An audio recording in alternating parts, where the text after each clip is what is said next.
اللهم صل على محمد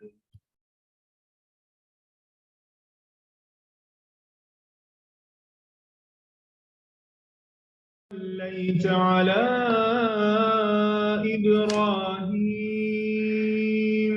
وعلى آل إبراهيم إنك حميد مجيد.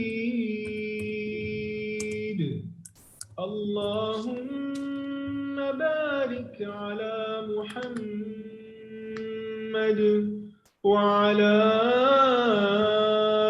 آل محمد كما باركت على إبراهيم وعلى آل إبراهيم إنك حميد مجيد. اللهم صل على محمد وعلى آل محمد كما صليت على إبراهيم وعلى آل إبراهيم إنك حميد مجيد. اللهم بارك على محمد وعلى آل محمد كما باركت على إبراهيم وعلى آل إبراهيم إنك حميد مجيد.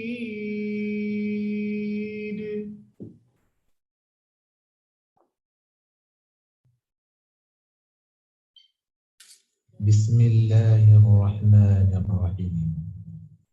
والعصر إن الإنسان لفي خسر إلا الذين آمنوا وعملوا الصالحات وتواصوا بالحق وتواصوا بالصبر. اعوذ باللہ من الشیطان الرجیم. بسم اللہ الرحمن الرحیم.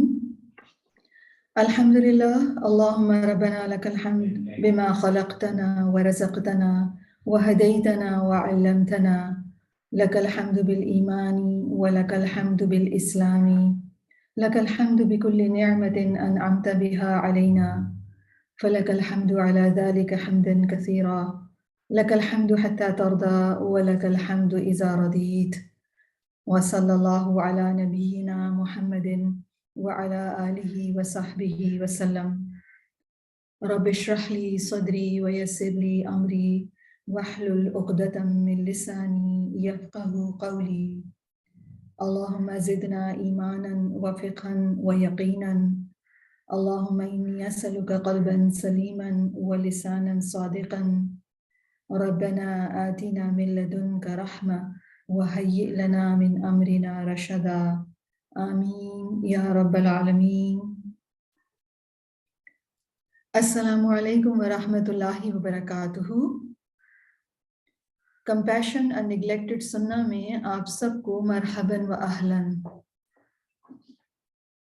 اللہ سبحانہ و تعالیٰ کی شکر گزاری کے ساتھ آج کے سیشن کا آغاز کرتے ہیں. ہمارا رب سبحانہ و تعالیٰ الرحمن الرحیم جل جلالہ بے انتہا رحم فرمانے والا، بار بار رحم فرمانے والا، ایسی رحمت والا جو وسیع اور عظیم ہے. اور رب سبحانہ و تعالیٰ سے بڑھ کر کوئی رحم کرنے والا نہیں. سارے جہان میں ہر رحمت اسی کی رحمت کے آثار ہیں. وہ جس کے کلمات کبھی ختم نہ ہوں گے، وہ جس کے خزانوں کی کوئی انتہا نہیں. اس کے ہاتھ رات اور دن عطا کے لیے کھلے ہیں، جو اپنے بندوں کو کثیر نعمتیں عطا فرماتا ہے. الرحمن الرحیم، رب سبحانہ و تعالیٰ کی رحمتیں 100 ہیں، جن میں سے ایک رحمت اس نے اپنی مخلوق میں نازل فرمائی ہے. اور قیامت کے دن یہ رحمت باقی 99 رحمتوں کے ساتھ کمبائن ہو جائے گی اور پوری 100 رحمتیں ہو جائیں گی. تو پھر یو کین امیجن کہ قیامت کے دن اللہ سبحانہ و تعالیٰ کی رحمت اپنی مخلوق پر کتنی ہوگی. اللہ رب العزت الرحمن الرحیم، اس نے اپنا یہ ایٹریبیوٹ، 2 ایٹریبیوٹس کے ذریعے سے ہمیں یہ بتایا ہے کہ اللہ سبحانہ و تعالیٰ کی رحمت بہت عظیم ہے، بہت وسیع ہے، اور اللہ سبحانہ و تعالیٰ نے اس رحمت کا ایک حصہ مخلوقات میں اتارا ہے، اور ہم انسانوں کو اس بات کا حکم دیا گیا ہے کہ ہم ایک دوسرے کے ساتھ رحمت پر مبنی سلوک کریں تاکہ اللہ سبحانہ و تعالیٰ ہمیں اپنی جنت عطا فرمائیں. اور جنت جو ہے وہ الرحمن الرحیم کی رحمت کا اظہار ہے.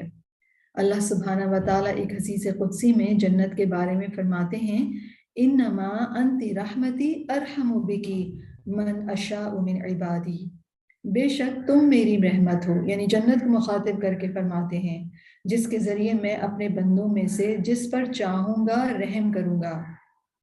اور رب سبحانہ و تعالیٰ نے ہم سے جو رحمت کا سلوک دوسرے انسانوں یا دوسری مخلوقات کے ساتھ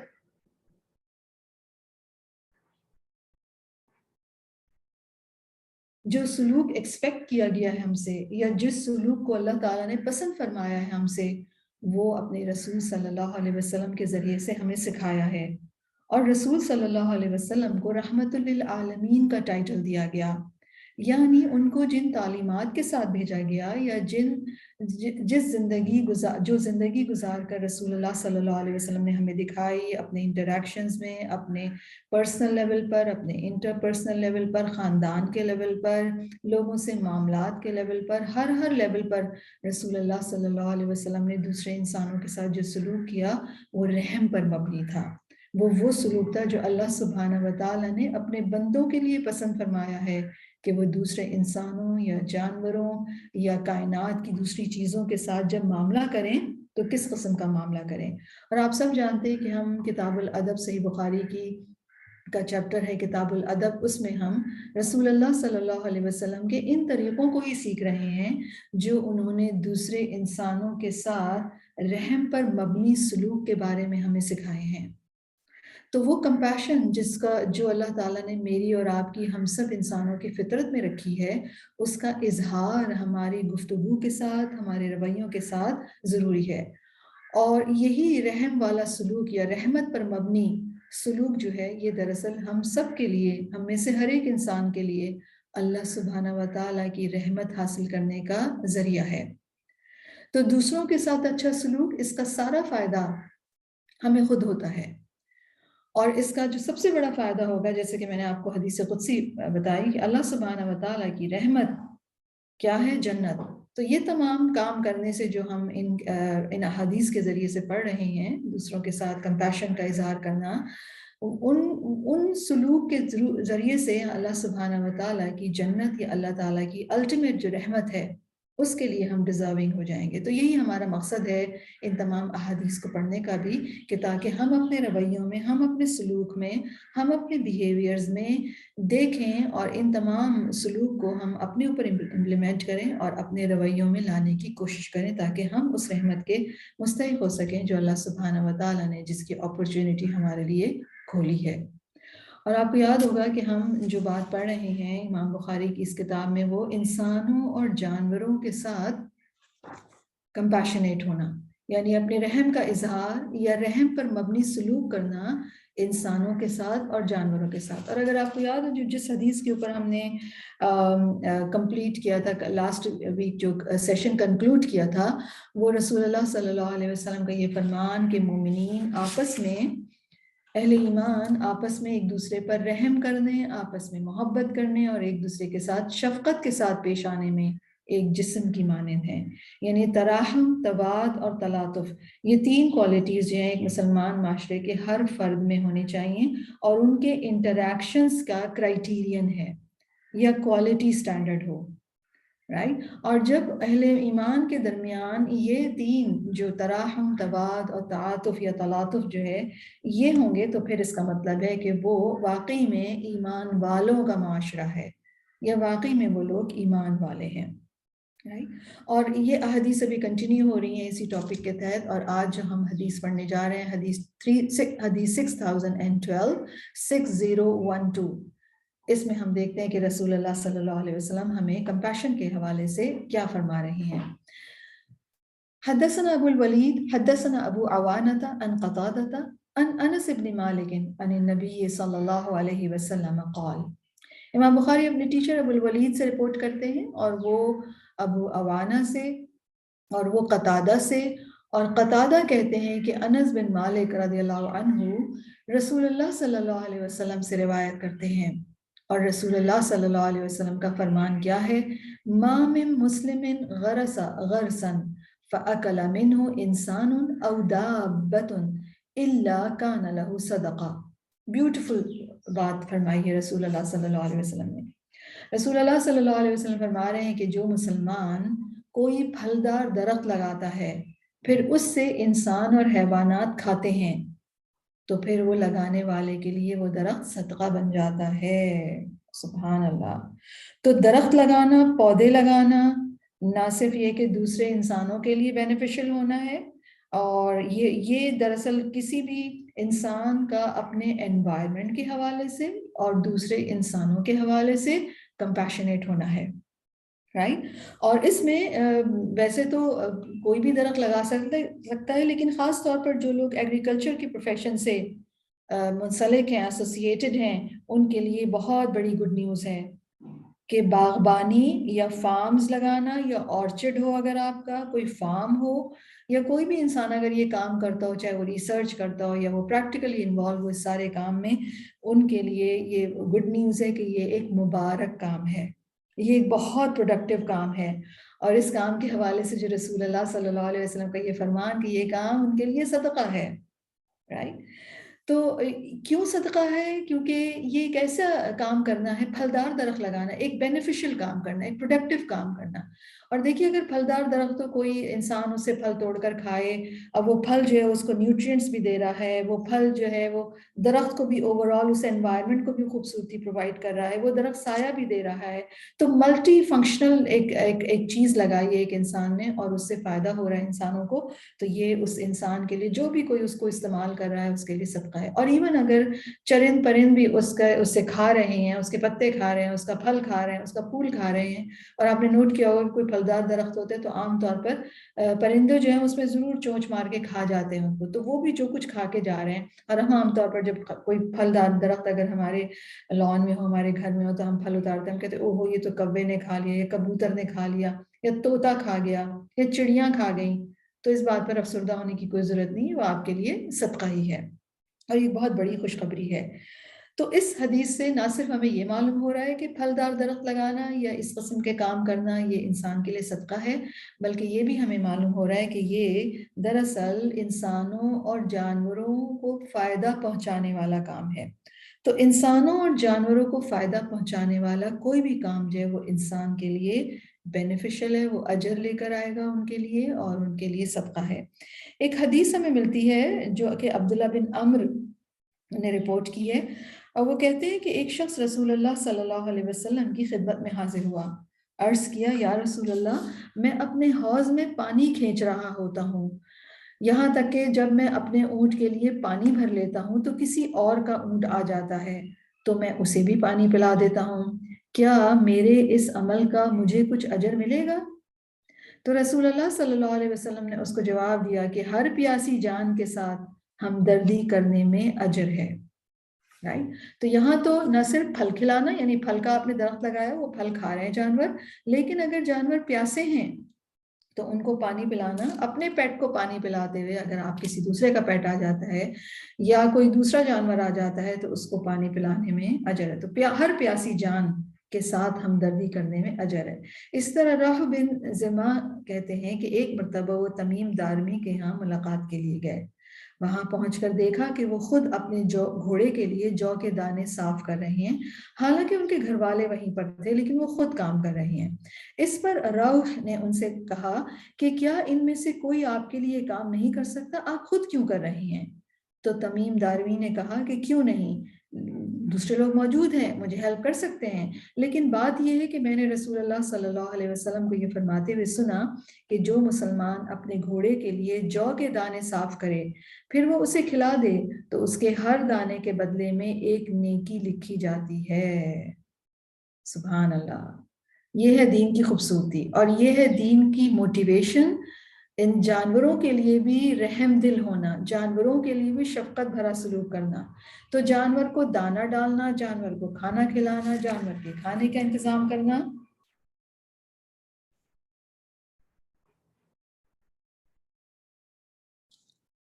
یا کسی جانور کو پانی پلانا، اس کے پانی کا انتظام کرنا، یا جانور آپ کے درخت سے وہ کوئی پھل کھا گیا ہے، یہ ساری چیزیں جو ہے وہ انسان کی کے لیے اجر کے اضافے کا باعث ہیں۔ تو کھیت آپ لگا رہے ہوں، آپ فارمنگ کر رہے ہوں، فارمز لگا رہے ہوں، گو کہ آپ کا پرپس یہ ہو کہ آپ ان کو سیل کریں گے، انسان کھائیں گے یا جانور کھائیں گے، لیکن ان اینی کیس آپ کو اجر ملے گا، مبارک کام ہے۔ اب آپ یہ سوچیں کہ اگر جانور کے لیے دانے کو صاف کرنا، جو صاف کر کے کھلانا، اس کو ہر دانے پر اجر ہے، یا کسی پیاسے جانور کو پانی پلانے کا اجر ہے، یا آپ کے پھل اگر کھا رہے ہیں جانور تو اس پہ اجر ہے، تو آپ کا کیا خیال ہے کہ اپنے گھر والوں کے لیے، اپنے بچوں کے لیے کھانا پریپیئر کرنا، اپنے سرونٹس کو کھانا دینا، تو پھر کیا یہ بات اجر و ثواب کا باعث نہیں ہوگی؟ آپ کا کیا خیال ہے، ہوگی یا نہیں؟ جی بالکل ہوگی۔ یعنی ایک عورت کے لیے تو بہت ہی بڑی خوشخبری ہے، کیونکہ وہ اپنے گھر والوں کا کھانا پریپیئر کرتی ہے، تو اس کے لیے تو ڈیلی دن میں کئی مرتبہ صدقے کا اجر ملتا ہے، کیونکہ وہ اپنے گھر والوں کے لیے کھانا بنا رہی ہے۔ اور لیکن یہ بات یاد رہے کہ خوشی خوشی سے بنانے والوں کے لیے اجر ہے، جو یہ سمجھ کر کام کریں۔ ابھی ہم تھوڑی دیر پہلے پڑھ رہے تھے کہ جب انسان ہدایت کے راستے پر ہوتا ہے تو اسے اپنے ہر کام کا مقصد سمجھ میں آنے لگتا ہے، اور یہ دراصل اللہ سبحانہ و تعالیٰ کی ہدایت ہوتی ہے، رائٹ؟ تو جب کوئی عورت یہ جانے کہ کھانا پکانا میری ذمہ داری، اگر اپنے بچوں کو پالنے کے لیے کھانا بنانا ہے، اپنی فیملی کے لیے کھانا پریپیئر کرنا ہے، تو پھر اس کا کیا مطلب ہے کہ یہ کھانا بنانا میرے لیے اجر و ثواب کا باعث ہے، اللہ تعالیٰ نے یہ ذمہ داری مجھ پر ڈالی ہے، تو پھر یہ میرے لیے اجر و ثواب کا باعث ہے۔ تو بہت سمجھ کر نہیں کریں، احسان سمجھ کر نہیں کریں کہ سارے فیملی کے اوپر بہت بڑا احسان ہے کہ ماں کھانا بناتی ہے۔ آپ کے اس احسان کا، آپ کے اس کام کا اجر دینے والا کون ہے؟ اللہ سبحانہ و تعالیٰ۔ کیوں؟ کیونکہ یہ آپ اپنے کمپیشن کا اظہار کر رہی ہیں، اور آپ کو معلوم ہے کہ وہ کھانا جو محبت سے پکایا جائے اس کھانے کا ذائقہ مختلف ہوتا ہے بنسبت اس کھانے کے جو کہ جل اڑ کر پکایا جائے، کیونکہ ہم اپنی سائیکالوجی یا اپنے ایموشنز، اب جو کام ہم کر رہے ہوتے ہیں اس کے اندر ہم ٹرانسفر کر دیتے ہیں۔ یہی وجہ ہے کہ ایسی خواتین جن کا عقیدہ ٹھیک نہ ہو، مشرک ہوں، بدعتی ہوں، تو اسکالرز ان کے ہاتھ سے پکی ہوئی روٹی کو کھاتے نہیں تھے، اتنا احتیاط کرتے تھے، یا ان کو پتہ چل جاتا تھا کہ یہ روٹی جو بنائی ہے یہ کسی ایسی عورت نے بنائی ہے جو مشرکہ ہے۔ تو پھر آپ سوچیں کہ وہ عورت جو نماز کی پابند ہے، جو قرآن پڑھتی ہے، جو ذکر اذکار کرتی ہے، جب وہ اپنے بچوں کے لیے کھانا بنائے گی تو وہ کھانا انہیں صرف فزیکلی نرش ہی نہیں کرے گا بلکہ اسپرچولی بھی نرش کرے گا، اور ثواب تو الگ ہے ہی، یعنی دنیا کا فائدہ بھی اور آخرت کا فائدہ بھی۔ اور ایک اور سیڈ بات یہ ہوئی ہے کہ ہم نے اپنی بیٹیوں کو ریس کیا ہے یہ احساس دلا کر کہ کھانا پکانا کوئی بہت ہی بڑی مصیبت ہے۔ تو آج سب لڑکیاں کریئر اورینٹڈ ہیں اور اپنے لیے کریئر ہی کو سب سے زیادہ امپورٹنٹ چیز سمجھتی ہیں، اور گھر کا کام کرنا یا گھر میں گھر والوں کے لیے کھانا پکانا اس کام کو ایک لولی کام سمجھا جاتا ہے، رائٹ؟ اسی لیے شادی بیاہ طے کرتے وقت عام طور پر لڑکی کے ماں باپ یا خاص طور پر لڑکی کی ماں کس بات کو مینشن کرتی ہے کہ ہماری بچی کو کچھ بھی نہیں آتا، ہماری بچی کھانا پکانا نہیں جانتی۔ اور میں نے تو یہ بھی آبزرو کیا ہے کہ کچھ لڑکیاں جن کے بارے میں مجھے پہلے سے پتا تھا کہ ان کو کھانے بنانے کا شوق ہے، وہ نئی نئی ریسیپیز ٹرائی کرتی ہیں، فیوژن کرتی ہیں دیسی اور پردیسی کھانوں کا، اور اس طرح کا بہت شوق ہے ان کو، لیکن جب ان کی شادیاں ہونے لگی، جب ان کے رشتوں کے لیے کچھ لوگ گئے تو پھر ان کو یہ بتایا گیا کہ جب انہوں نے پوچھا کہ اچھا ہم نے سنا ہے آپ کو کھانا پکانا پسند ہے، تو اس لڑکی نے صاف انکار کر دیا کہ مجھے تو کھانا پکانا بالکل بھی پسند نہیں ہے۔ تو یہ کانسیپٹ چینج ہونا چاہیے، یہ تھاٹ جو ہے یہ اٹ سیلف ایک غلط تھاٹ ہے، معلوم نہیں کیوں یہ تھاٹ آ گئی ہے. تو لڑکیوں کو، خواتین کے لیے اس بات کو تربیت میں شامل کرنا چاہیے اپنی بیٹیوں کی کہ عورت ہونے کے ناطے یقیناً ہمارے بہت سارے اللہ تعالیٰ نے ہمیں بہت سارے نفع مند کام سکھائے ہیں، کرنے کا حکم بھی دیا، اجازت بھی ہے، لیکن جب ایک عورت گھر والی ہو جائے، جب ایک عورت ماں بن جائے، تو پھر اس کے لیے سب سے پہلی پرائرٹی اس کا گھر اور اس کی اولاد ہونی چاہیے. کیوں؟ کیونکہ اس کا کریئر دراصل مدرہڈ ہے، اور مدرہڈ ایک ایسا کریئر ہے جو کہ بہت فلفلنگ ہے، بہت انریچنگ ہے، کیونکہ اس کے اور بہت ہی کریٹو بھی ہے، کیونکہ اس کے اندر بہت سارے ایسپیکٹس ہیں. اور ایک لڑکی، ایک ماں اپنے اس مدرہڈ کے کریئر میں دراصل کر کیا رہی ہے، یا ایک ہوم میکر کے کریئر میں وہ کر کیا رہی ہے، وہ سوسائٹی کو بہت ہی پروڈکٹیو، بہت بیلنسڈ، بہت پازیٹیو انڈیویجولز دے رہی ہے. ان کی تربیت وہ کر کے وہ سوسائٹی کو پرووائڈ کر رہی ہے، تاکہ سوسائٹی کے اندر بیلنسڈ، ایمپیتھک انسان ہو، جن کے اندر ایمپیتھی ہو، جن کے اندر کمپیشن ہو، جو کہ پازیٹیو ہوں، جو کہ اوپن ہوں، جن کی ایک ایگو جو ہے وہ نہ چائلڈش ہو، نہ پیرنٹ والی ہو، بلکہ وہ ایڈلٹ ایگو ہو، وہ والے ایڈلٹس وہ سوسائٹی کو پرووائڈ کر رہی ہے. اور اس سب میں اس کو بے پناہ ثواب ہے اس کے لیے، رائٹ. تو خیر یہ تو ایک سائیڈ نوٹ تھا، لیکن اصل حدیث جو ہے بیسیکلی وہ کیا ہے کہ ایک مسلمان اگر کوئی پودا لگاتا ہے، درخت لگاتا ہے پھلدار، اور اس سے دوسرے انسان یا جانور فائدہ اٹھاتے ہیں، تو پھر اس کے لیے اجر ہے. اگلی حدیث ہے حدثنا عمر بن حفص حدثنا ابی حدثنا الاعمش قال حدثني زید بن وهب قال سمعت جرير بن عبد الله عن النبي صلى الله عليه وسلم قال من لا يرحم لا يرحم. امام بخاری کہتے ہیں کہ ہم سے عمر بن حفص نے بیان کیا، ان سے ان کے والد نے، اور وہ کہتے ہیں کہ ہم سے عامش نے، عامش کہتے ہیں زید ابن وہب نے، زید ابن وہب کہتے ہیں کہ میں نے جریر بن عبداللہ کو سنا کہ وہ نبی صلی اللہ علیہ وسلم کے بارے میں روایت کر رہے تھے کہ نبی صلی اللہ علیہ وسلم نے فرمایا من لا یرحم، جو کسی پر رحم نہیں کرتا، لا یرحم، اس پر رحم نہیں کیا جاتا. یعنی اگر آپ کسی کی کیئر نہیں کرتے تو کوئی آپ کی بھی کیئر نہیں کی جائے گی، رائٹ. تو انسان کا کسی کے لیے بے رحم ہونا پسندیدہ نہیں ہے، رائٹ. لیے دیے رہنا اور یہ شو کرنا کہ مجھے کسی کی پرواہ نہیں ہے، میں اپنے آپ میں مگن ہوں، میں اپنی ذات میں ہی خوش ہوں، مجھے کسی کی ضرورت نہیں ہے، یہ ایٹیٹیوڈ جو ہے یہ پسندیدہ نہیں ہے. اور کسی کے بارے میں بے رحم ہونا یعنی آپ یہ ظاہر کریں کہ مجھے کسی کی پرواہ نہیں ہے، مجھے کسی سے محبت نہیں ہے، مجھے کسی پہ رحم نہیں ہے، میں جس سے جو چاہے سلوک کروں، تو یہ دراصل اللہ سبحانہ و تعالیٰ کے یہاں پسندیدہ نہیں ہے. کیوں؟ کیونکہ کسی کے ساتھ بے رحم ہونا، اگر انسان سے رحمت چھین لی گئی ہے تو پھر اس کا مطلب ہے وہ انسان بدبخت ہے، کیونکہ کسی بدبخت سے ہی رحمت چھینی جاتی ہے. ٹھیک ہے. رسول اللہ صلی اللہ علیہ وسلم کا ہمیں فرمان ملتا ہے کہ رحم کرنے والوں پر اللہ رحم کرے گا. تو جو کسی کے ساتھ رحم نہیں کرتا، اس کا مطلب ہے اللہ اس پر رحم نہیں کرتا. رسول اللہ صلی اللہ علیہ وسلم ایک اور حدیث میں فرما رہے ہیں کہ تم اہل زمین پر رحم کرو، آسمان والا تم پر رحم کرے گا. تو ایک انسان جو مومن ہو، اس کی رحمت سے سب کو فائدہ پہنچنا چاہیے، اپنا ہو، پرایا ہو، گھر والا ہو، کسی اور کے گھر میں رہنے والا ہو، دوست ہو، دشمن ہو، پڑوسی ہو، نہ ہو، رشتہ دار ہو، غیر رشتہ دار ہو، مسلمان ہو، کافر ہو، انسان ہو، جانور ہو، پودا ہو، ہر چیز سے جب آپ انٹریکٹ کریں اپنی زندگی میں ایک دن میں، تو پھر آپ کا رویہ کیا ہونا چاہیے؟ رحمت پر بیسڈ. اور رحم کرنے بہت ساری چیزیں شامل ہوتی ہیں، رائٹ. تو رسول اللہ صلی اللہ علیہ وسلم کا یہ فرمان مجھے اور آپ کو کیا بتا رہا ہے کہ مجھے اور آپ کو دوسروں کے ساتھ رحم کا سلوک کرنا ہے، کیونکہ جو رحم نہیں کرتا اس پر رحم نہیں کیا جاتا، یعنی اللہ سبحانہ و تعالیٰ اس پر رحم نہیں کرتے. اب ہم جو ٹائٹل پڑھ رہے ہیں وہ ہے باب الوساعۃ بالجار، ہمسایوں کے ساتھ خیر خواہی کا بیان، یعنی کمپیشن ود نیبرز.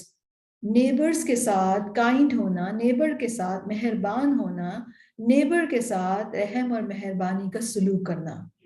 اس کے حوالے سے ہم دیکھتے ہیں کہ اللہ سبحانہ و تعالیٰ کا فرمان ہے، سورۃ النساء کی آیت کا حصہ ہے.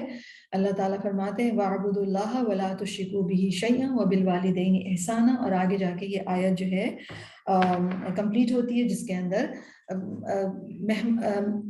ہمسایوں کے ساتھ جو بہتر سلوک کرنے کی ترغیب دی ہے۔ سورۃ النساء کی آیت ہے 36۔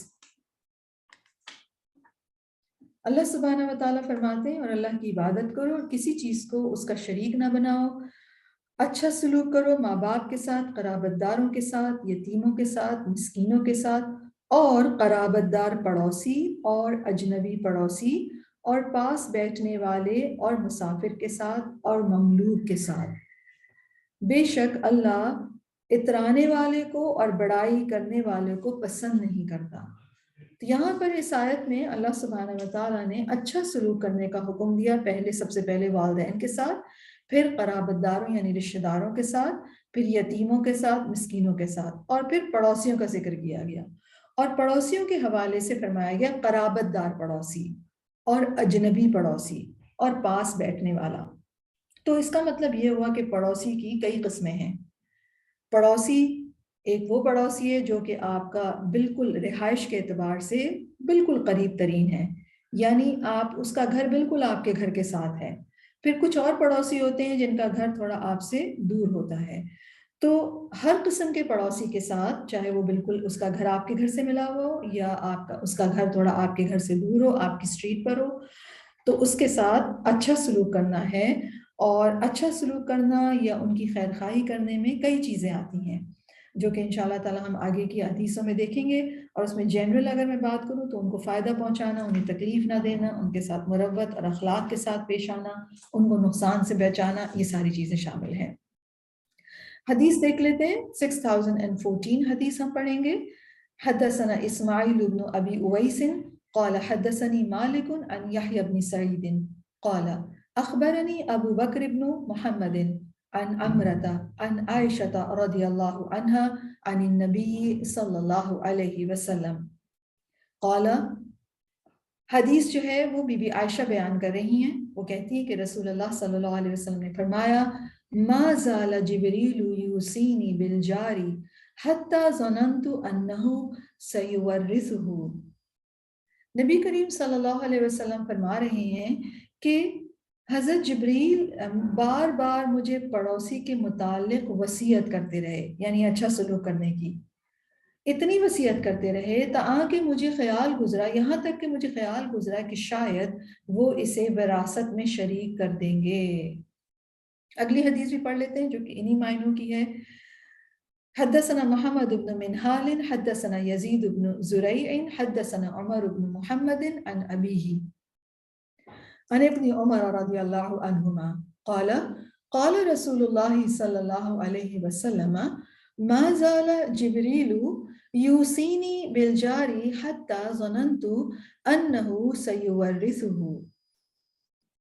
رسول اللہ صلی اللہ علیہ وسلم فرماتے ہیں حضرت جبریل ہمیشہ مجھے ہمسائے کے متعلق وصیت کرتے رہے، یہاں تک کہ میں نے گمان کر لیا کہ وہ ہمسائے کو وارث بنا دیں گے۔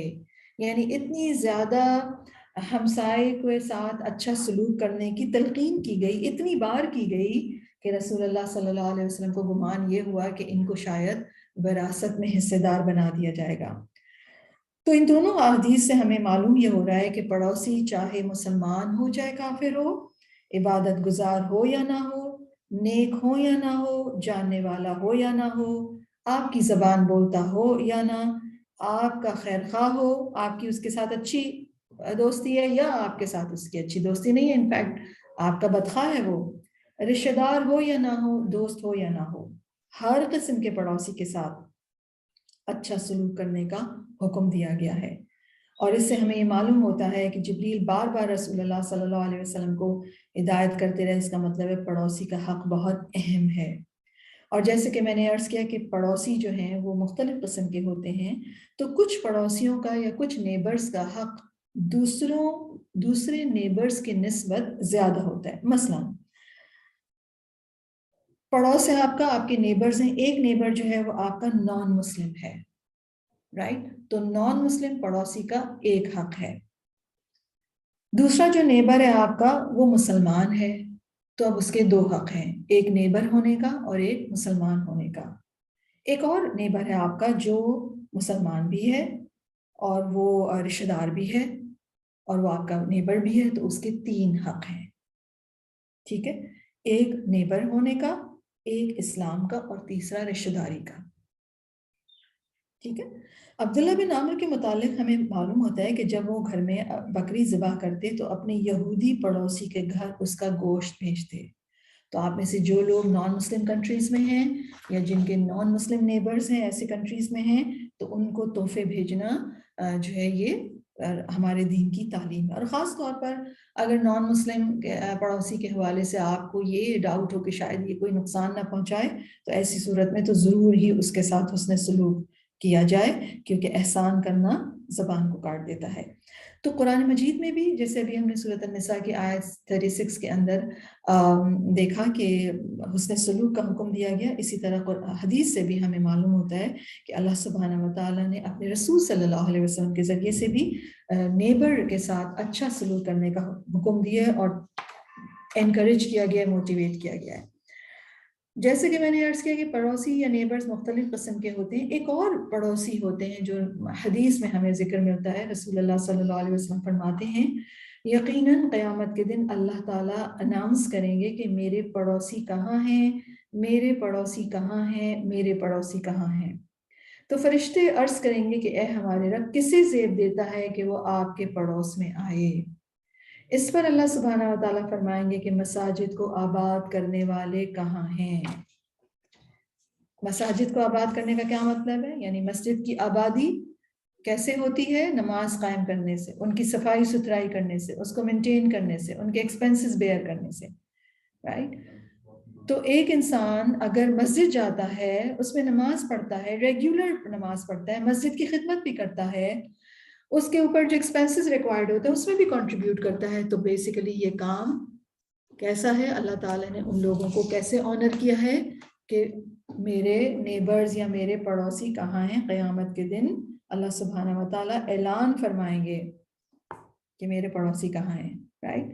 تو اس سے ہمیں اس کام کے اکرام کا پتہ چلتا ہے کہ اللہ رب العزت کے گھروں کو آباد کرنا کتنا امپورٹنٹ ہے۔ اس کے علاوہ رسول اللہ صلی اللہ علیہ وسلم کے ہمیں فرمان ملتے ہیں جس سے ہمیں یہ معلوم ہوتا ہے کہ کسی کا اگر کوئی نیک نیبرہڈ ہے یا نیک نیبر ہے تو یہ دراصل مثلا آپ کا کوئی نیبر ہے جو بہت اچھا ہے، تو یہ دراصل آپ کی خوش بختی یا خوش قسمتی کی سائن ہے ایک۔ رسول اللہ صلی اللہ علیہ وسلم فرماتے ہیں انسان کی خوش بختی کی سائن یہ ہے، علامت یہ ہے کہ اسے نیک ہمسایہ، آرام دہ کمفرٹیبل سواری اور کشادہ مکان یا کشادہ گھر میسر ہو۔ رسول اللہ صلی اللہ علیہ وسلم نے آگے فرمایا کہ 4 چیزیں بدبختی کی علامت ہیں: بری بیوی، تنگ گھر، برا ہمسایہ اور بری سواری، رائٹ؟ انسان کے خوش نصیب ہونے کی 4 علامات کون کون سی ہیں؟ کہ نیک ہمسایہ ملا، کھلا گھر ملا، اور نیک بیوی ملی اور اچھی سواری ملی۔ یہ 4 چیزوں کو بھی خوش قسمتی کی علامت کہا گیا، اور 4 چیزوں کو بدبختی کی علامت کہا گیا: بری بیوی،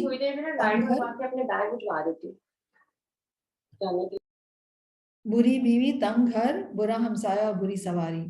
اور رسول اللہ صلی اللہ علیہ وسلم کو جو پہلا فرمان میں نے پڑھا، رسول اللہ صلی اللہ علیہ وسلم نے فرمایا انسان کی خوش بختی کی سائن ہے کہ نیک ہمسایہ ملا اس کو، آرام دہ سواری اور کشادہ گھر۔ تو کمفرٹیبل سواری ہونا، گاڑی ہونا، وسیع کشادہ گھر ہونا، نیک بیوی ہونا، نیک ہمسایہ ہونا، یہ سارے جو ہے خوش بختی کی علامت ہے۔ رسول اللہ صلی اللہ علیہ وسلم یہ بھی فرماتے ہیں کہ اللہ کے نزدیک بہتر ساتھی وہ ہیں جو اپنے ساتھی کے لیے بہترین ہیں، اور بہتر پڑوس وہ ہے جو اپنے پڑوس کے لیے اچھا ہے۔ یعنی تمام انسانوں میں اللہ تعالیٰ کے نزدیک ساتھیوں کے اعتبار سے اگر دیکھا جائے کہ بہتر ساتھی کون ہے تو وہ ہے جو اپنے ساتھی کے لیے بہترین ہے۔ اسی طرح بہتر پڑوس کون ہے؟ وہ جو اپنے پڑوس کے لیے بہترین ہے، اللہ کے نزدیک بھی پھر وہی بہتر ہے۔ عبداللہ بن مسعود کہتے ہیں کہ ایک شخص نے رسول اللہ صلی اللہ علیہ وسلم سے پوچھا کہ مجھے کیسے معلوم ہوگا کہ میں نے کوئی کام اچھا کیا ہے یا نہیں؟ رسول اللہ صلی اللہ علیہ وسلم نے فرمایا جب تمہارے ہمسائے نیبرز کہیں کہ تم نے اچھا کام کیا ہے تو تم نے اچھا کام کیا، اور جب وہ کہیں کہ تم نے برا کام کیا تو تم نے برا کام کیا۔ رسول اللہ صلی اللہ علیہ وسلم یہ بھی فرماتے ہیں کہ تمہارے پڑوسی اگر تمہاری تعریف کریں تو تم محسن ہو، اور اگر وہ تمہاری برائی بیان کریں تو تم گناہ گار ہو۔ یعنی اگر پڑوسی اچھا نہ سمجھیں آپ کو تو اس کا مطلب ہے آپ کے اندر کوئی خیر نہیں ہے۔ رسول اللہ صلی اللہ علیہ وسلم یہ بھی فرماتے ہیں کہ حسن اخلاق، اچھی ہمسائیگی، یہ دو چیزیں شہروں کو آباد کرتی ہیں اور عمر میں اضافہ کرتی ہیں. رائٹ؟ تو اچھا سلوک کرنا اپنے ہمسایوں کے ساتھ، کیا کیا چیزیں شامل ہیں کہ ان کو ضرور گفٹ دیے جائیں، ان کو تکلیف نہ دی جائے، ان کے ساتھ اچھا سلوک کیا جائے. اور کون کرے یہ؟ کیا ہمارے پڑوسی ہمارے لیے کریں یا ہم ان کے لیے کریں؟ تو چونکہ ہم حدیث پڑھ رہے ہیں اس لیے پہل ہمیں ہی کرنی ہوگی. تو اپنے اپنے نیبرہڈز میں ہم اچھے سلوک کا آغاز کریں، اور یقیناً آپ پہلے سے کرتی ہوں گی، ہو سکتا ہے تو حدیث پڑھنے کے بعد ضرور کچھ نہ کچھ ان کے لیے اچھا سلوک کیا جائے، اور ہدیہ بھیجا جائے، کھانے کی کوئی چیز بھیج دی جائے، وہ بیمار ہو تو عیادت کر لی جائے، خوشی کا موقع ہو تو اس میں شریک کیا جائے. اور اسی طرح اپنے شر سے پڑوسیوں کو بچانا، ان کے لیے کسی تکلیف کا باعث نہ ہونا. اور خاص طور پر ہم دیکھتے ہیں جانے یا انجانے میں شادیوں کے موقع پر بہت زیادہ اسپیکرز بہت زیادہ کچھ لوگ ارینج کر لیتے ہیں، اور اس کے اوپر سنگنگ یا سانگس چلتے ہیں یا کانسرٹس ہو رہے ہوتے ہیں، اور پورے نیبرہڈ میں فل فلیج اسپیکرز کے اوپر وہ ہو رہا ہوتا ہے. تو یہ بہت تکلیف دہ بات ہوتی ہے. تو اس سے اپنے یعنی اگر آپ چاہتے ہیں کہ اپنے پڑوسیوں کو اپنی تکلیف سے بچائیں، تو آپ کے ہاں اگر کوئی خوشی کا موقع ہو رہا ہے تو کوشش یہ کی جائے کہ اس میں اسپیکرز وغیرہ نہ آپ استعمال کریں. اور اگر آپ چاہتے ہیں کہ آپ کوئی ایسی تقریب کریں جس کے اندر آپ اسپیکرز کے اوپر سنگنگ اور اس طرح کی چیزیں کریں، تو اس کے لیے ضروری ہے کہ پھر وہ نیبرہڈ میں نہ کیا جائے، کسی ایسی جگہ. اول تو کرنا غلط ہے، لیکن اگر کر نہیں رہے ہیں تو پھر کسی ایسی جگہ کیا جائے جہاں پر آپ کے نیبرز کو تکلیف نہ ہو. اسی طرح بہت سارے لوگ اپنے جنریٹرز جو ہیں وہ اس طرح چلاتے ہیں یا ایسی جگہوں پر رکھتے ہیں کہ جس میں نیبرز کے دروازوں یا ان کے گیٹ کے سامنے یا ان کی جو اوپننگز ہیں ان کے سامنے اس کا رکھ دیتے ہیں. اس کا شور بہت زیادہ ہوتا ہے، اور بہت دفعہ یہ ہوتا ہے کہ اس میں سے جو دھواں وغیرہ نکلتا ہے اس کا بھی پائپ یوزولی اس کا منہ جو ہے وہ نیبرز کی طرف کر دیا جاتا ہے. تو یہ سارے وہ طریقے ہیں جو نیبرز کو تکلیف پہنچانے والے ہیں، تو ان سے بچنا چاہیے. اور اس کے علاوہ جی فائر ورکس وغیرہ کر کے بھی بہت دفعہ خوشی کے موقع پر یا گن شاٹس کے تھرو بھی خوشی کا اظہار کیا جاتا ہے. تو یہ ساری چیزیں جو ہیں وہ پڑوسیوں کو تکلیف دینے میں آتی ہیں. اسی طرح لیک آف کمپیشن کے حوالے سے ہم دیکھیں گے کہ اگلی حدیث ہے کہ اگر آپ پڑوسیوں کے ساتھ کمپیشن کا یا اچھے سلوک کا اظہار نہیں کرتے تو پھر اس کا گناہ کیا ہے. باب اثم من لا یأمن جارہ بوائقہ، اس شخص کا گناہ جس کا پڑوسی یا جس کا نیبر اس کی اذیتوں سے محفوظ نہیں رہتا. یعنی کوئی بھی انسان اگر اپنے نیبرز کو تکلیف پہنچا رہا ہے تو اس کا گناہ کے بارے میں بات کی جا رہی ہے. یوبقہن، امام بخاری سورۃ الشورى کی آیت سے یہ لفظ نکالا ہے انہوں نے. یوبقہن کا مطلب ہے یہلکہن، موبقہ کا مطلب ہے مہلکن، یعنی ان کو ہلاک کر دے گا. رائٹ. حدثنا عاصم بن علی حدثنا ابن ابی ذئب عن سعید عن ابی شریح ان النبی صلی اللہ علیہ وسلم قال، ابو شریح کہتے ہیں کہ نبی کریم صلی اللہ علیہ وسلم فرماتے ہیں واللہ لا یؤمن، اللہ کی قسم وہ ایمان والا نہیں. واللہ لا یؤمن، اللہ کی قسم وہ ایمان والا نہیں. واللہ لا یؤمن، اللہ کی قسم وہ ایمان والا نہیں. یعنی 3 مرتبہ رسول اللہ صلی اللہ علیہ وسلم نے فرمایا کہ وہ ایمان والا نہیں. قیلہ، کہا گیا، ومن یا رسول اللہ، اللہ کے رسول کون؟ یعنی لوگ پریشان ہو گئے کہ کون ایمان والا نہیں. قال، نبی کریم صلی اللہ علیہ وسلم نے فرمایا الذی لا یأمن جارہ بوائقہ، وہ جس کا ہمسایہ اس کی تکلیفوں اذیتوں سے محفوظ نہیں ہے، وہ شخص ایمان والا نہیں ہے.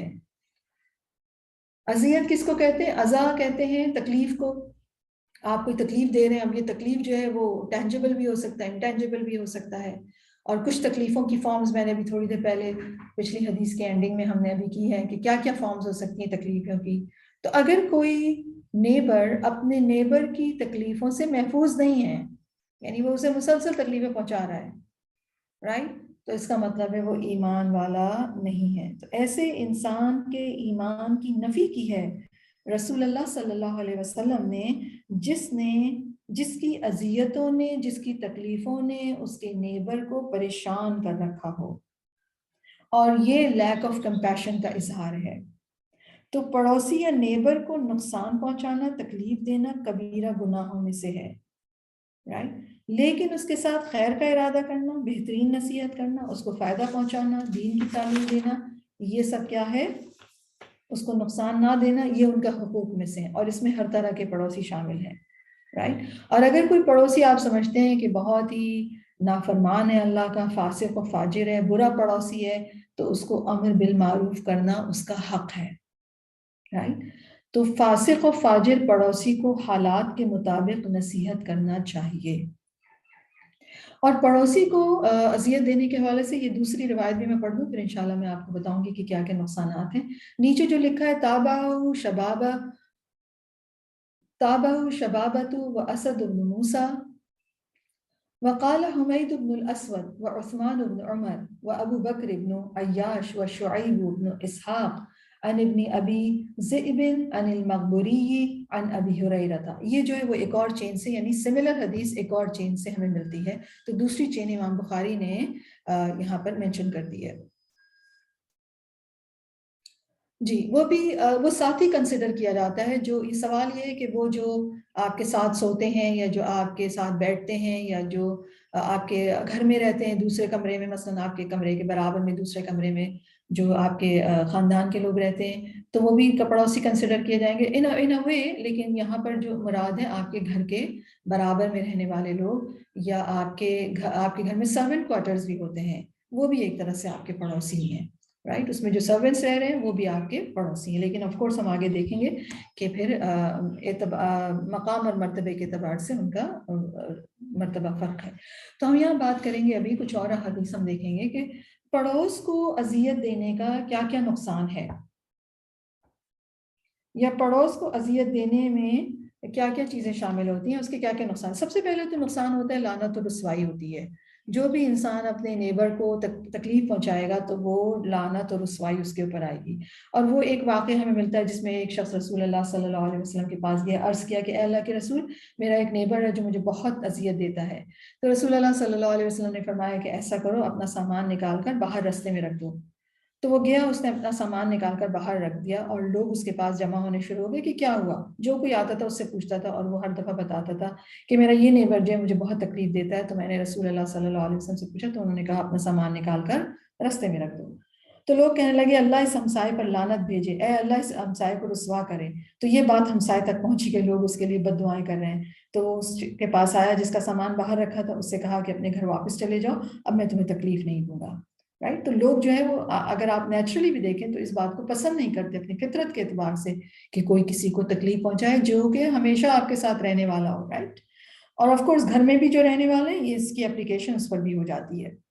اسی طرح ابو عامر حفصی کہتے ہیں کہ صوبان کہا کرتے تھے کہ کوئی شخص جو اپنے نیبر کو اذیت دے اور اس کی اذیت سے اس کا نیبر گھر چھوڑ کر بھاگ جائے تو ایسا شخص ہلاک ہو جاتا ہے۔ یعنی اگر آپ تکلیف دیتے تھے اپنے نیبر کو، اور اس کی وجہ سے آپ کا نیبر وہ جگہ ہی چھوڑ گیا، تو پھر آپ کے لیے وہ بات ہلاکت کا سبب ہے، رائٹ؟ رسول اللہ صلی اللہ علیہ وسلم یہ بھی فرماتے ہیں کہ پڑوسی کو تکلیف دینا نیکی کو اس طرح مٹا دیتا ہے جس طرح سورج برف کو میلٹ کر دیتا ہے۔ تو ایک اور یہ نقصان ہو گیا، ایک تو ہلاکت کا باعث ہے، لعنت اور رسوائی کا باعث ہے اپنے نیبر کو تکلیف دینا، اسی طرح نیکیوں کو مٹا دینے کا ذریعہ ہے اگر کوئی انسان اپنے نیبر کو تکلیف دیتا ہے، رائٹ؟ اسی طرح ابو ہریرہ رضی اللہ عنہ کہتے ہیں کہ ایک شخص نے عرض کیا، یا رسول اللہ، فلاں عورت کثرت سے نماز پڑھتی ہے، روزہ رکھتی ہے، صدقہ کرتی ہے، مشہور ہے وہ اپنی عبادت میں، لیکن اپنی زبان سے پڑوسیوں کو ستاتی ہے، تکلیف دیتی ہے۔ تو رسول اللہ صلی اللہ علیہ وسلم نے فرمایا کہ وہ جہنمی ہے۔ پھر اس شخص نے عرض کیا، یا رسول اللہ، فلاں عورت نماز، روزہ، صدقے کی کمی میں مشہور ہے، صرف پنیر کے چند ٹکڑے صدقہ کرتی ہے، لیکن اپنی زبان سے اپنی پڑوسیوں کو اذیت نہیں دیتی۔ رسول اللہ صلی اللہ علیہ وسلم نے فرمایا وہ جنتی ہے، رائٹ؟ اسی طرح قیامت کے دن جو جھگڑنے والے اللہ تعالیٰ کے سامنے سب سے پہلے پیش ہوں گے وہ دو ہمسائے ہوں گے، رائٹ؟ تو اس سے ہمیں معلوم ہوتا ہے کہ پڑوسی کو تکلیف دینا کوئی معمولی جرم نہیں ہے، یہ انسان کی نیکیوں کو مٹا دیتا ہے، یہ انسان کے لیے رسوائی کا باعث بنے گا، یہ انسان کے لیے ہلاکت کا باعث بنے گا اور جہنم میں جانے کا ذریعہ بھی بن سکتا ہے۔ اگلا باب ہے اور وہ بھی نیبرہڈ کے حوالے سے ہے، باب لا تحقرن جارۃ لجارتھا، یعنی کوئی پڑوسن اپنی پڑوسن کو حقیر خیال نہ کرے۔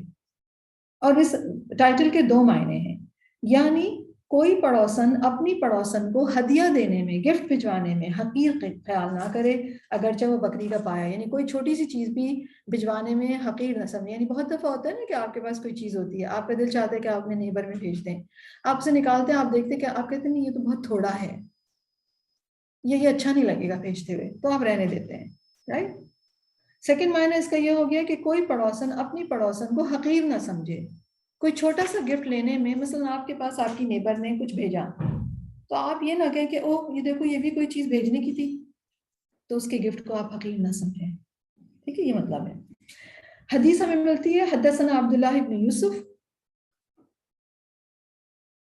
حدثنا اللیث حدثنا سعید هو المقبری عن ابیہ عن ابی ہریرہ قال کان النبی صلی اللہ علیہ وسلم یقول، نبی کریم صلی اللہ علیہ وسلم فرمایا کرتے تھے، یا نساء المسلمان، اے مسلمان خواتین، لا تحقرن جارۃ لجارتها ولو فرسن شاۃ، کوئی پڑوسن اپنی پڑوسن کے لیے معمولی اور حقیر خیال نہ کرے، اگرچہ بکری کی کھری کا ہدیہ ہو۔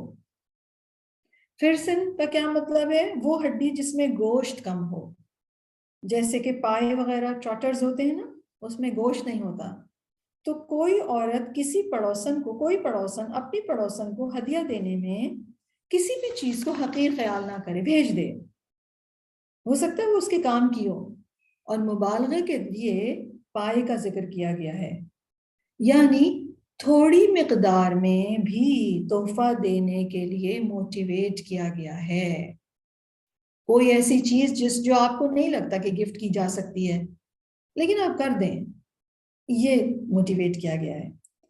کیوں؟ کیونکہ محبت بڑھانے کے لیے تحفے کی بہت ضرورت ہوتی ہے، تحفہ دل کے کینے کو بھی دور کر دیتا ہے، مقدار چاہے تھوڑی سی کیوں نہ ہو۔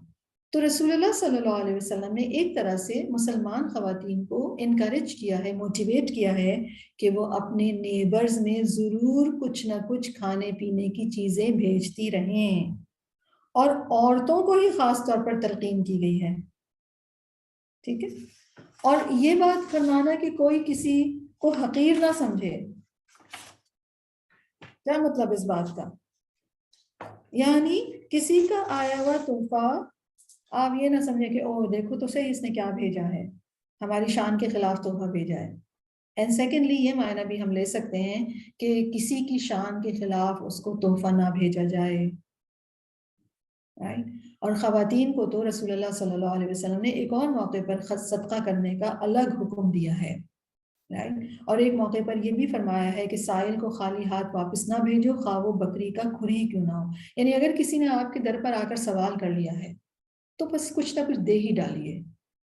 اور اگین اس کا تعلق آپ کے گیونگ مائنڈ سیٹ سے ہوتا ہے، یعنی اس بات کا تعلق اس سے نہیں ہے کہ آپ کے پاس کیا ہے اور کیا نہیں ہے، اگر آپ کا مائنڈ سیٹ یا آپ کے اندر اسپرٹ آف گیونگ ہے، آپ نے اپنے آپ کو، اپنے ذہن کو اس بات پر تیار کر لیا ہے، گروم کر لیا ہے، گرو کر لیا ہے، تیار کر لیا ہے کہ مجھے ہر ایک کو کچھ نہ کچھ دینا ہے، تو پھر یقین مانیے کہ آپ سب کو ہی دینے والی ہو جائیں گی، کوئی بھی چیز اٹھا کے آپ دے دیں گی۔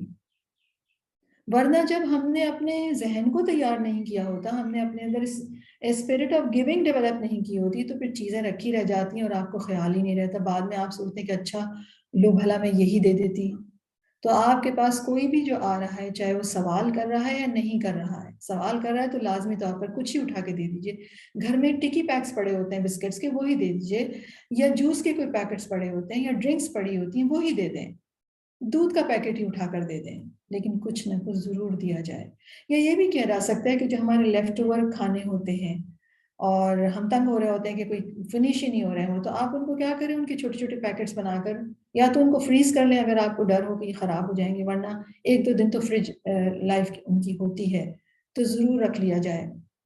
اور پھر جو بھی کوئی سوال ہی آئے، کوئی بھی آئے، بہت دفعہ یہ ہوتا ہے کہ آپ کے ہاں جاب کرنے کے لیے، انٹرویو کے لیے کچھ میڈز آتی ہیں، سرونٹس آتی ہیں، تو کیا کریں، ایون کوئی انٹرویو لینے ہی آیا ہے اور ابھی آپ اس کا انٹرویو ہی کر رہی ہیں، آپ کو شیور نہیں ہے کہ آپ اس کو جاب دیں گی یا نہیں، بلکہ بالکل بھی نہیں دیں گی، بہت دفعہ تو آپ ڈیسائیڈ کر لیتی ہیں، ایون دین اس کو کچھ نہ کچھ دے دیا جائے۔ تو اس قسم کی جب چیزیں آپ کے ذہن میں ہوتی ہیں تو آپ کچھ نہ کچھ اٹھا کر دے دیتی ہیں، کیونکہ بہت دفعہ یہ بھی ہوتا ہے خاص طور پر پاکستان میں تو، کہ یہ لوگ بہت لمبے لمبے سفر کر کے بسوں میں آتے ہیں اور صرف کس لیے آئیں کہ شاید ہمارے یہاں ان کو جاب مل جائے۔ تو اب ایسے لوگ یقیناً پیاسے بھی ہوتے ہوں گے، معلوم نہیں ناشتہ بھی کیا ہوتا ہوگا یا نہیں، تو اگر آپ ان کو ایک چھوٹا سا ناشتہ، اور اس کے لیے یقیناً ہم یہ کر سکتے ہیں کہ جو ڈسپوزیبل چیزیں ہوتی ہیں، گلاسز یا پلیٹس، کیونکہ بہت دفعہ یہ ہوتا ہے کہ آپ ان کو بٹھا کر ناشتہ کروانے کی پوزیشن میں نہیں ہوتے، جگہ نہیں ہوتی، سرونٹ نہیں ہوتے، کچھ بھی چیز ہو سکتی ہے، آپ کو پڑھنا ہے، آپ کو جانا ہے، آپ کی کلاس ہے وغیرہ وغیرہ، تو پھر کیا کیا جائے، پھر ان کو ایسی چیزوں میں ڈال کر دے دیا جائے جو کہ ڈسپوزیبل ہیں۔ اور اس حوالے سے اگر بہتر تو یہی ہے کہ ان کو پراپر برتنوں میں دیا جائے، کیونکہ اس طرح پھر ان کی ایک اکرام ہوتا ہے، لیکن ڈفرینٹ قسم کے حالات میں ڈفرینٹ قسم کی اسٹریٹجیز جو ہے وہ ہم استعمال کر سکتے ہیں۔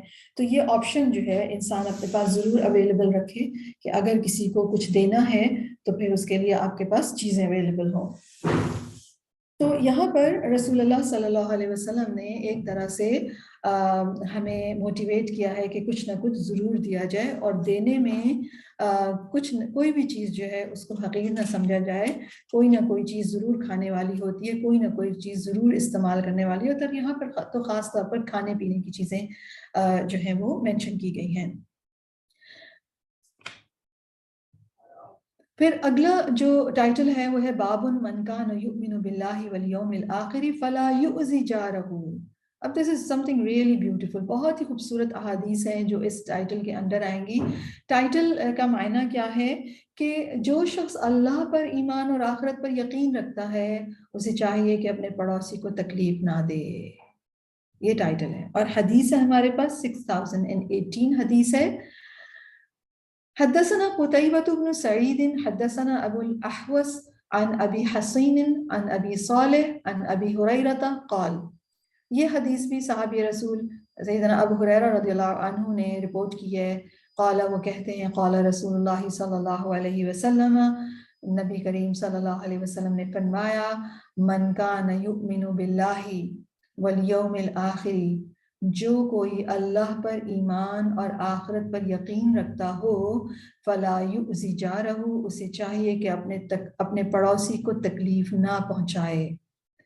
وَمَنْ كَانَ يُؤْمِنُ بِاللَّهِ وَالْيَوْمِ الْآخِرِ، اور جو شخص اللہ پر ایمان اور آخرت پر یقین رکھتا ہو، فَلْيُكْرِمْ ضَيْفَهُ، اسے چاہیے کہ اپنے مہمان کا اکرام کرے، اپنے مہمان کو رسپیکٹ دے۔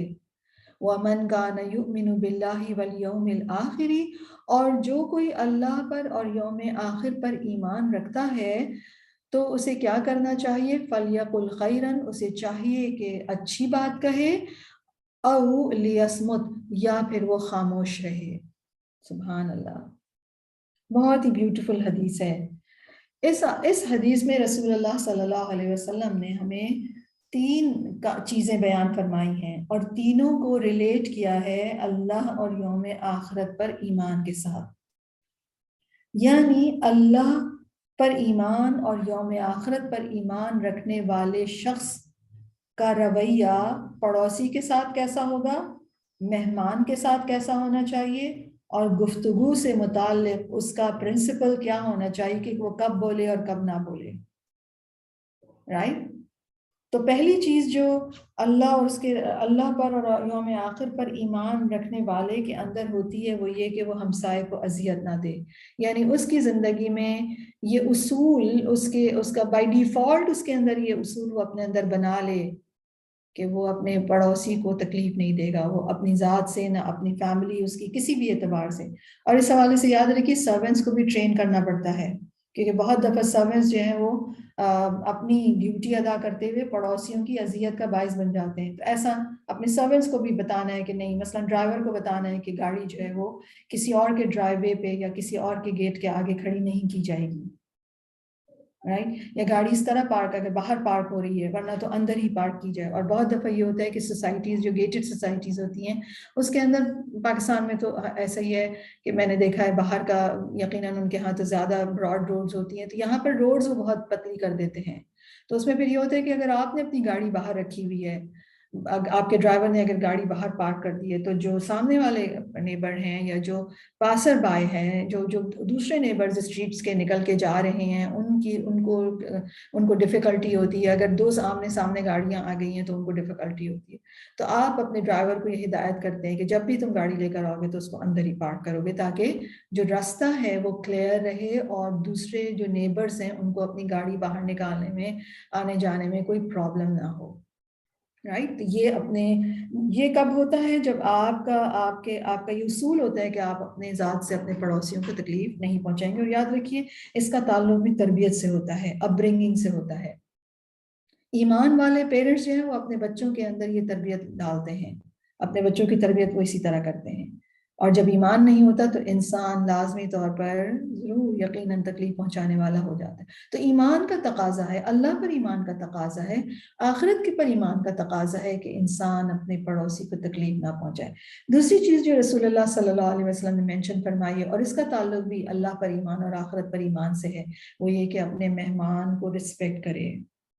یعنی ایسا بیہیویئر، اخلاق، کردار اور بھگت مہمان کی کریں. اور آپ دیکھیے کہ یہ بھی لیٹلی جب کمپیشن کم ہوا ہماری سوسائٹیز کے اندر، انڈیویجولز کے اندر، بلکہ یہ کہنا چاہیے کہ ایمان کم ہوا، اللہ کا ڈر کم ہوا، تو لوگ مہمانوں کو مصیبت سمجھنے لگے، رائٹ. مطلب مہمان کا آنا ایک بہت بڑی مصیبت ہو گئی کہ بہت مہمان آ رہے ہیں. اور پھر مہمان اگر خاص طور پر شوہر کے رشتے دار ہوں تب تو اور زیادہ بڑی مصیبت بن جاتے ہیں. تو یاد رکھیے ہر ایک مہمان کا اکرام لازم ہے، کیونکہ رسول اللہ صلی اللہ علیہ وسلم نے اس کو کس چیز سے جوڑ دیا ہے؟ ایمان کے ساتھ. تو مہمان کو اکرام کرنا ہے، مہمان کو رسپیکٹ دینا ہے، یعنی اللہ پر ایمان اور آخرت پر ایمان کے نتیجے میں یہ رویہ ڈیولپ ہونا لازمی ہے. اور تیسری چیز ایمان کے حوالے سے کیا ہے کہ انسان یا بات کرے تو اچھی بات کرے، ورنہ پھر چپ رہے. ٹھیک ہے، خیر کی بات کرے، شر کی بات سے خاموش رہے. یعنی اگر آپ بات کریں اور وہ اچھی ہے، پازیٹیو ہے، خیر کی ہے، بھلائی والی ہے، دوسروں کا دل خوش کرنے والی ہے، تو ضرور کہیں. لیکن جو بات آپ کہنے جا رہے ہیں وہ کسی کو تکلیف پہنچائے گی، یا غیبت ہے، یا جھوٹ ہے، یا شر پھیلے گا، لوگوں کے دل ڈسٹرب ہو جائیں گے، ان کا پیس آف مائنڈ ڈسٹرب ہو جائے گا. بے شک وہ حق بات ہے، سچی بات ہے، تو پلیز چپ رہیے، رائٹ. تو نوٹ کیجئے گا اس حدیث کے اندر جو پہلا کام ہے وہ تو شر کا ہے، اس سے روکا گیا ہے، اور اس کا تعلق بھی ایمان سے. اور جو دو باقی کام ہیں وہ اچھے کام ہیں، ان کو کرنے کو کہا گیا ہے، رائٹ، موٹیویٹ کیا گیا، انکریج کیا گیا. تو اس کا مطلب کیا ہوا کہ ایمان کے نتیجے میں ہمارے اندر جو رویہ ڈیولپ ہوتا ہے وہ یہ کہ انسان اچھے کاموں کو کرنے کے لیے موٹیویٹ ہوتا ہے، انکریج ہوتا ہے، اور غلط جو چیز اللہ اور اس کے رسول صلی اللہ علیہ وسلم کو پسند نہیں ہے اس سے وہ رکتا ہے. تو ایمان صرف دل میں نہیں ہوتا، وہ انسان کی زبان کے تھرو بھی اس کا اظہار ہوتا ہے، اور انسان کے رویے اور سلوک کے ذریعے بھی اس کا اظہار ہوتا ہے. اگلی حدیث میں ہم دیکھ لیتے ہیں، پھر انشاءاللہ تعالیٰ مہمان کے اکرام کے حوالے سے ہم اس کو کنٹینیو کریں گے، ڈسکس کریں گے. اگلی حدیث ہے ہماری 6019 حدیث. حدثنا عبداللہ بن یوسف حدثنا اللیث قال حدثني سعید المقبری عن ابی شریح العدوی قال سمعت اذناي وابصرت عیناي حين تکلم النبی صلی اللہ علیہ وسلم. امام بخاری کہتے ہیں کہ عبداللہ بن یوسف سے ہم سے رپورٹ کیا ہے، اور ان سے لیث نے، اور انہوں نے سعید المقبری سے سنا ہے، رپورٹ ہوئی ہے. انہوں نے اپنے والد، انہوں نے ابو شریح العدوی سے. شریح العدوی کہتے ہیں کہ میرے ان دونوں کانوں اور نے سنا اور میری آنکھوں نے دیکھا جب نبی کریم صلی اللہ علیہ وسلم یہ فرما رہے تھے. رائٹ، کیا فرما رہے تھے؟ من کان یؤمن باللہ والیوم الآخر فلیکرم جارہ. جو کوئی اللہ پر ایمان رکھتا ہے اور قیامت کے دن پر یقین رکھتا ہے اسے چاہیے کہ اپنے ہمسائے کی عزت کرے۔ اب دیکھیے پچھلی حدیث میں اس ایمان کا تعلق تھا کہ یہ اپنے پڑوسی کو تکلیف نہ پہنچائے، یہاں پر مینشن کیا جا رہا ہے کہ اسے چاہیے، ایمان کا تقاضا یہ ہے کہ نیبر کی رسپیکٹ کی جائے۔ پھر رسول اللہ صلی اللہ علیہ وسلم فرماتے ہیں وَمَنْ كَانَ يُؤْمِنُ بِاللَّهِ وَالْيَوْمِ الْآخِرِ، جو شخص اللہ پر ایمان اور آخرت پر ایمان رکھتا ہے فَلْيُكْرِمْ ضَيْفَهُ جَائِزَتَهُ، تو وہ اپنے مہمان کی دستور کے مطابق ہر طرح سے عزت کرے۔ قال شریح ادوی کہتے ہیں کہ عرض کیا وَمَا جَائِزَتُهُ یا رسول اللہ کے رسول دستور کے مطابق عزت کرنا کب تک ہے؟ فقالا، تو نبی کریم صلی اللہ علیہ وسلم نے فرمایا یوم و لیلۃ، ایک رات اور ایک دن، یعنی 24 hours۔ والضیافت ثلاثۃ ایام، اور ضیافت یا مہمانی جو ہے وہ 3 دن کی ہے۔ وما کان وراء ذالک، اور اس کے علاوہ، اس کے بیان جو ہے فہو صدقۃ علیہ، تو وہ اس کے لیے صدقہ ہے۔ وَمَنْ كَانَ يُؤْمِنُ بِاللَّهِ وَالْيَوْمِ الْآخِرِ، اور جو اللہ پر ایمان رکھتا ہے اور آخرت کے دن پر یقین رکھتا ہے فَلْيَقُلْ خَيْرًا، اسے چاہیے کہ اچھی بات کہے، اَوْ لِيَصْمُتْ، یا پھر خاموش رہے۔ یہاں پر بھی نوٹ کیجئے گا 3 باتوں کا ذکر فرمایا گیا ہے جس کا تعلق اللہ پر اور آخرت پر ایمان سے ہے، یعنی اللہ پر اور آخرت پر ایمان کے نتیجے میں یہ اخلاق اور یہ رویہ کا اظہار ہوتا ہے۔ پہلا رویہ کیا ہے کہ ہمسائے کی رسپیکٹ کرنا، اکرام کرنا۔ پہلے جتنی دفعہ بات پڑھی ہم نے ہمسائے کو اذیت نہ دینے کی بات کی گئی، اور اس اذیت دینے کے نتیجے میں جو گناہ لازم آتا ہے اس کی بات کی گئی، اور یہاں فرمایا جا رہا ہے کہ اکرام کرنا۔